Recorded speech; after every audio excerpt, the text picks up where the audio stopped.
ചെയ്യണേ. കൈയൊന്നും മുറിക്കല്ലേ കൂട്ടുകാരെ. നമുക്ക് നെയ്യും വെളിച്ചെണ്ണയും ബിരിയാണി പോട്ടിൽ ആഡ് ചെയ്യാം. കിസ്മിസ് ഉള്ളി ഏലക്കായ മാറ്റിയെടുക്കാം.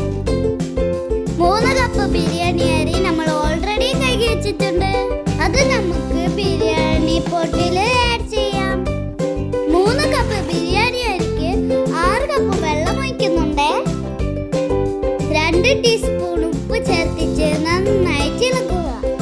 ബിരിയാണി റെഡി ആവുന്നത് വരെ അടച്ചു വെക്കാം. നമുക്ക് ചിക്കൻ ഓൾറെഡി ഉപ്പും കുരുമുളകും ഇട്ട് വേവിച്ചു വെച്ചിട്ടുണ്ട്. ഇനി ഒരു ചട്ടി എടുത്ത് വെച്ചിട്ട് വെളിച്ചെണ്ണ ആഡ് ചെയ്യണം.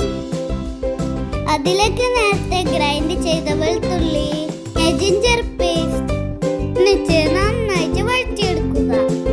ഇതിലേക്ക് ഇനി കട്ട് ചെയ്ത ഉള്ളി ആഡ് ചെയ്യാം. ഉള്ളി നന്നായി സോട്ട് ചെയ്തെടുക്കുക.